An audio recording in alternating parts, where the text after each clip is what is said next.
waayahay bismillahi raxmaani raxiim waa mar kale iyo casharkeena ku saabsanaa Microsoft SQL Server.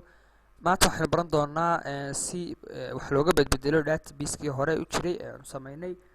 ha noqdo magaca database-ka oo la rename garaynayo, ha noqdaan data file ama log file dambe oo lagu darayo, ha noqoto size-ka oo wax laga bedelayo iyo waxyaabo kale oo badan baynu ku arki doonaa.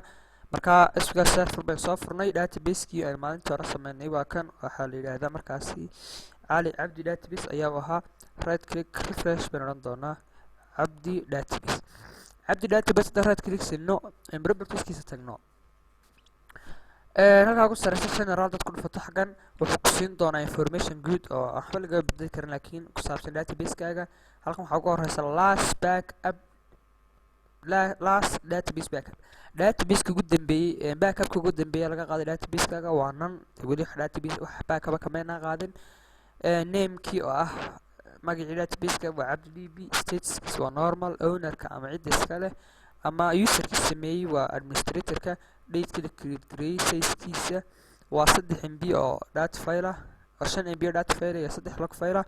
space-ku hadda haystaa waa inta. halkan baynu iman doonaa markaa fileska haddaad timaado waxaad arki doontaa inta file uu ka kooban yahay, inta data file iyo inta log file uu ka kooban yahay. database-kan hadda wuxuu ka kooban yahay laba markaasi file oo kale ah, hal data file iyo hal log file. haddaad timaado halkan file groups waxa la yidhahdaa jira. file groups waxaa lagu ururiyaa data file-ka, log file-ku isagu ma galo file group-ka. iminka haddaad halkan intaad data file ku dhufato xaggan u raacdo file group column-ka aad tagto hoos tiisa cabdi markaasi database oo ah data file-kii wuxuu ku jiraa file group-ka loo yaqaano primary file group. kan log file-ku isagu waa not applicate, wax markaasi file group kuma jiro. sababta loo gelin waayo markaasi file group-na waa log file-ka oon sidiisaba la gelinin file group. data file-ka log file-ku meel ma wada galaan, data file-ka ayaa gala file groups-kan. haddaad file groups-kan timaado iminka waxaa inoo jira markaasi hal primary file group. waan ku dari doonaa qaar kale. inta file ku jirta hal file weeye. database-kana wuxuu lahaa laba file. marka halkan file ee ku jira waa data file-kii, log file-ka isaga lama soo geliyo. marka adigu almuhim waxaan sameyn doonaa data file cusub ama log file cusub aynu ku dari doonaa markaasi database-keena inagoo isticmaalana habka labadii habeen soo qaadanay ee markaasi query-ga iyo GUI-giiba. marka wax laga bedelayo database-ka laba hab baa looga bedelaa sidaan hore soo sheegnayba. waa inaad isticmaasho by query ama by GUI. waxaana ka horeyn doonaa markaasi habkan GUI-ga iska fudud. waxaan red click siin doonaa database-keenii, properties baan odhan doonaa. markaan propertiesna nidhaahno file group waxaan iman doonaa folderkaas loo yaqaano files. halkaas hoose aynu ku dhufan doonaa add markaad tidhaahdo magac baad bixinaysaa file-ka.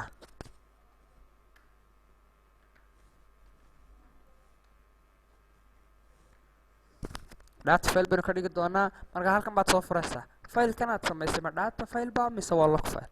waxaan leenahay waa raw data ama waa data file. file group-ka uu gelayaana maadaama uu yahay data file waa primary data file. size-ka lagu bilaabayo 3 MB-giisa isaga daa. autograph-ka intuu iskorkordhinaya isheer baad soo furaysaa. markaa horta ma ogoshahay inuu file-kan iskorkordhiyo 3 MB baad ugu talagashay size-kiisa caadiga ah. 3 MB haddii buuxsamaan ma ogoshahay inuu iskorkordhiyo. haddaad ogoshahay halkaa enable autograph baad saxa saari doontaa. waayahay markaa haddaad saxa saarto qaab noocee buu isku kordhin doonaa file growth. halkan hoosaad iman doontaa wuxuu isu kordhinayaa in percentage mise wuxuu isu kordhinayaa in megabytes. markaa labadan option ayaad mar horma dooran doontaa. tusaale waxay leenahay ha isu kordhiyeen megabytes oo markuu buuxsamaba ha isku daro 2 MB oo kale.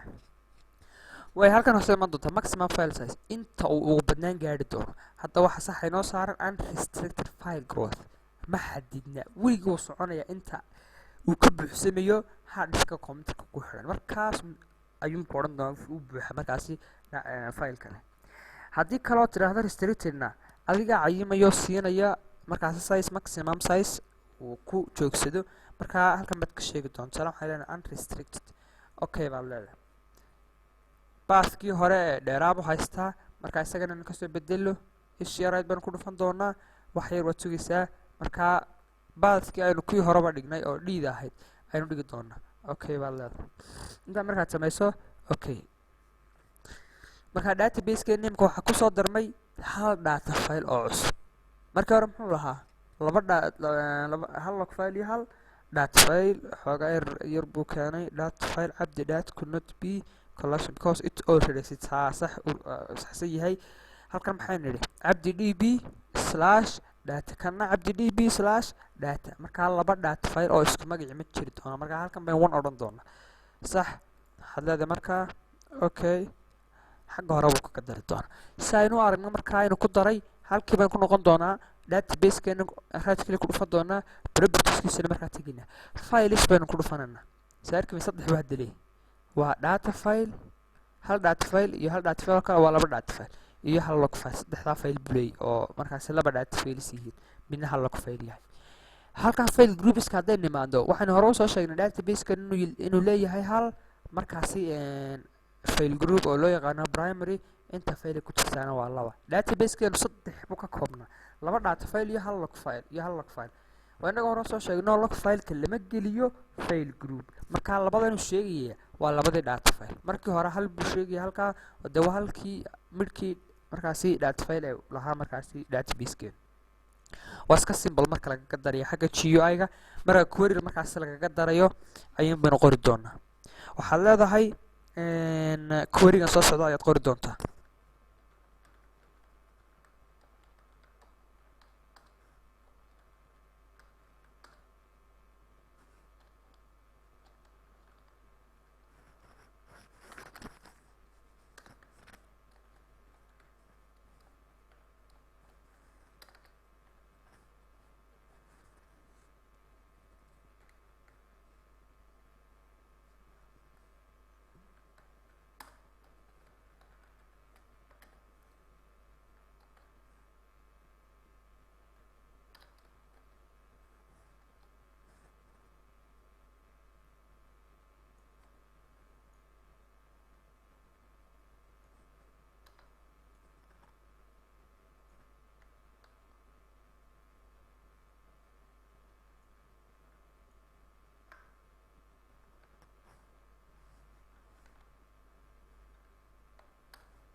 waay waxaynu nidhi alter database alter kelmadda alter waxaa la isticmaalaa marka object hore u jira objectgaasa ahado database table ama wax kalaba view wuxuu doono ha ahaadee marka database hore u jiray wax laga bedelayo ama wax laga masaxayo ama wax cusub lagu darayo ayaa la isticmaalaa kelmaddaasi alter waxaynu nidhi markaa alter database-ka wax ka bedel loo yaqaano cabdi db maxaa markaa laga bedelaya add file ku dar markaa filekii informationkiisii sheegaynaa namekiisa ku ahaado intaasi file nameka ama baaska la dhigi doonaan halkaa ha ahaado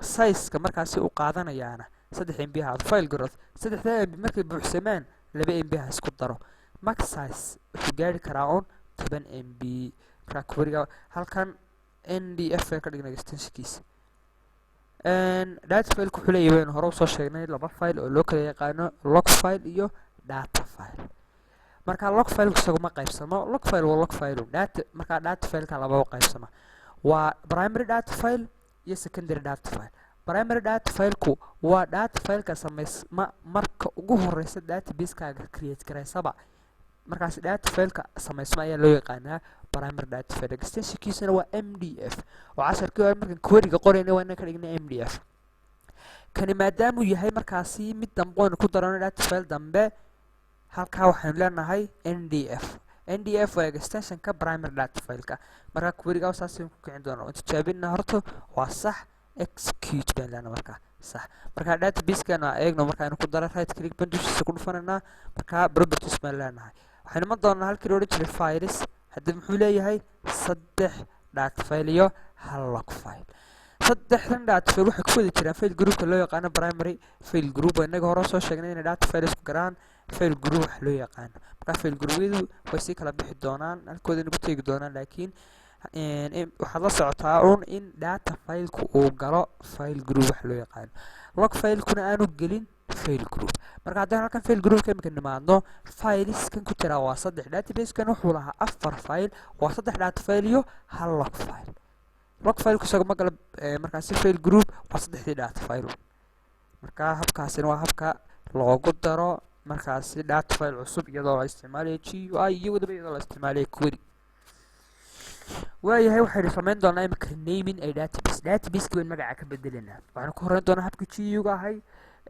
waa iska simple right click baad ku dhufanaysaa database-kaaga waxaad leedahay markaa properties markaa magacii aad doonayso baad bixinaysaa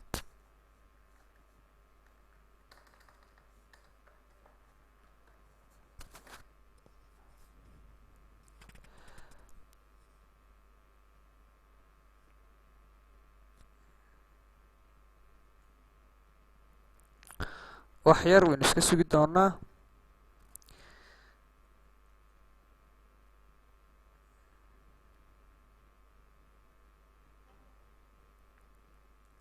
wuu diiday unable to rename inuu magaca ka bedelo diiday why uu diiday database could not be exclusive local marka waxaan samayn doonaa magacan aynuba magac kale ka dhigno right click rename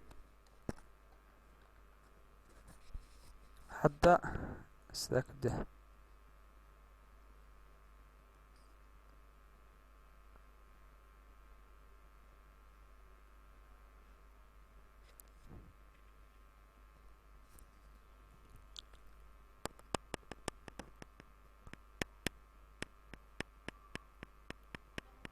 error kale rename failed for database abdb an exception occurred while executing transact SQL statement or bash.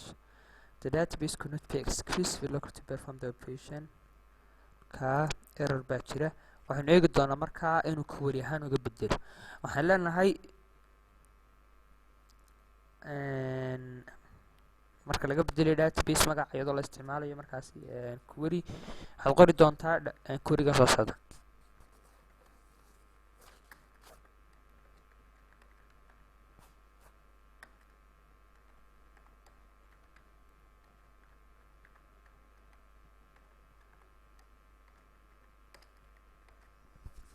hadda exec sb rename database sb rename db all name ka magacii hore markaa new name ka queryga saas ku kicin doonaa execute ka uu sameeyay xagga GUI ayuu error ka jira the database name jaamaca space jaamaca baa loo bixiyay markaan refresh gareyno magaca jaamac buu qaadan doonaa waka abdi db dab ma jira dad sii taabato intaas labada baa jira waa cali iyo cisco marka jaamac weeyaan haddaan ku soo celinana سويداري